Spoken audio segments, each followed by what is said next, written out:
Hello everyone and welcome to our video reporting. And our topic for today is about the Restoration and the 18th century literature. So I am assigned to tackle the first subtopic, which is the Puritan period.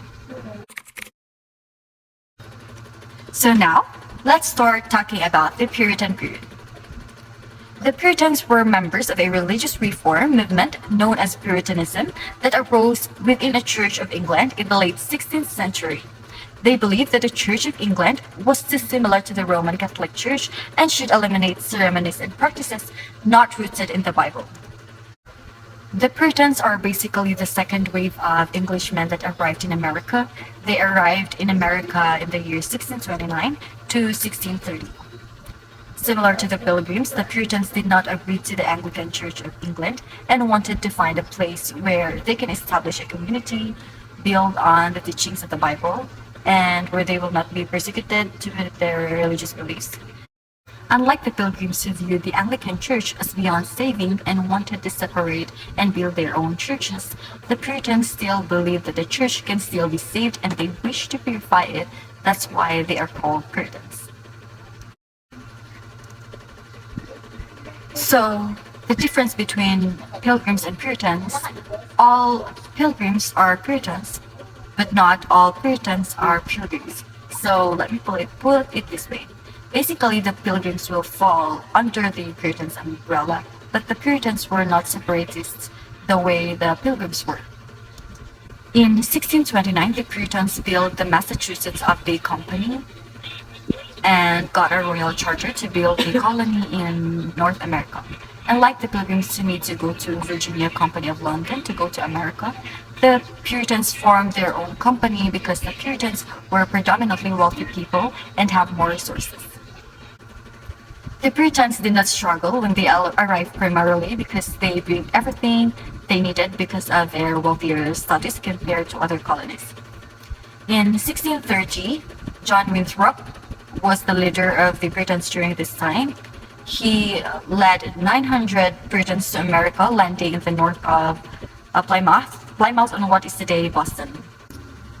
When they went off their boats, John Winthrop gave a sermon known as the City on a Hill sermon, and he said, "For we must consider, we shall be a city upon a hill. The Isis people are upon us." Winthrop is basically arguing in his statement that the Puritans colony in America itself would be an example to the world on how to live. Winthrop believed the American colony will inspire the rest of the world to follow their beliefs. During the 1630s to 1640s, over 30,000 of Puritans would come to America to escape persecution and the economic crisis in England and what became known as the Great Migration. The Puritans were very strict in their religious beliefs. In fact, in order to participate in the colony, you have to be a practicing member of the church. In order to participate in an election, you need to be a male member of the church, and later on, they added that you need to have your own land in order to vote. What is ironic about the Puritans is that they came to America to escape religious persecution, yet they themselves wouldn't tolerate different beliefs and persecuted anyone in America that differed from them. Now let's talk about the religious beliefs of the Puritans. The Puritan movement is a result of the Protestant Reformation. The Protestant Reformation began with Martin Luther in 1517, played a key role in the development of the North American colonies and the eventual United States. Martin Luther, a German teacher and monk, brought about the Protestant Reformation when he challenged the Catholic Church teaching starting in 1517. The religious beliefs of the Puritans is highly influenced by John Calvin and his famous belief, predestination. He is a really big leader in connection with the church. He was the leading French Protestant reformer and the most important figure in the second generation of the Protestant Reformation. And John Calvin believed in predestination. Predestination is a concept that there is a certain group of people predetermined by God to be with Him in the afterlife, and that's what the Puritans believe. The Puritans had an intense devotion to God. Everything that they do in their lives are centered to God and the teaching of the Bible. Puritans did not believe in slavery, but they see themselves as religious superiority, even though the Puritans did not believe in any forms of um, abuse.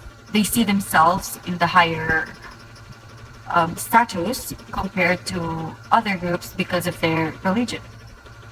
Now let's move on to the Puritan values. So first in education, the Puritans were highly literate people. They established the first printing press in the colonies in the year 1638. They believed and gave an education for both women and men, created America's first school, including the famous Harvard College, established public schools in Massachusetts to combat the influence of the um, old deluder Satan. In 1642, Massachusetts had required parents to ensure their children's ability to read, and 5 years later, the state mandated community schooling. The next value we have is the value in community. Their faith is centered in theocracy. They value family life, community service, self-sacrifice, or humility. Now let's move on to the Puritan literature. The goal of Puritan work should be to honor and glorify God, offer instruction or spiritual insight for life in biblical point of view. Journals or diaries were for self-examination and spiritual. Now let's move on to the characteristics of Puritan writing. The Bible provided a model for Puritan writing. Each individual life was a journey to salvation. They saw a direct connection between biblical events and their own lives, relied heavily in biblical allusions to illustrate or make their points. Their audience would be familiar with these references. The literature of the Puritans is always on the first-person narrative point of view. Writing comes in the form of diaries, histories, sermons, and essays relating to personal experiences. Writing was for religion reasons, not entertainment, and look for a message about the importance of God in everyday life. And the main characteristics of Puritan writing is plain style. Plain style stresses clear information instead of complicated figures of speech. And they tend not to use any metaphors, something like that in their writing. Although their language may seem fancy to our modern day sensibility, but the funny thing to us in our modern day sensibility is that when we read literature from 1600s, they usually use words thee or thou, and it appears to be fancy to us. But we have to remember that that was almost 400 years ago, and it was not fancy for them. It was just how the way they talk. Even though the Puritan literature is regarded as plain or less artistic to compare other writings, there are prominent writers that arose in the era. We have here John Milton, Anne Bradstreet, Cotton Mather, and William Bradford. John Milton was the most famous for his epic poem Paradise Lost in 1667. He was an English poet with religious beliefs emphasizing central puritanical views. While the work acted as an expression of his despair over the failure of the Puritan Revolution against the English Catholic Church, it also indicated his optimism and human potential. Anne Bradstreet. Anne Bradstreet, considered by many scholars to be the first American poet, emigrated to Salem, Massachusetts in 1630. She had no formal education but had constant tutoring provided by her abusive father. Her book of collected poems, The Tenth Muse, lately sprung up in America in 1650, was the first published work by a woman in America and England. Cotton Mather. Cotton Mather is an American Congregational minister and author, supporter of the old order of the ruling clergy, who became the most celebrated of all New England Puritans. William Bradford. William Bradford is a longtime member of Puritan group that separated from the Church of England in 1606. He lived in the Netherlands for more than a decade before sailing to North America aboard the Mayflower in 1620.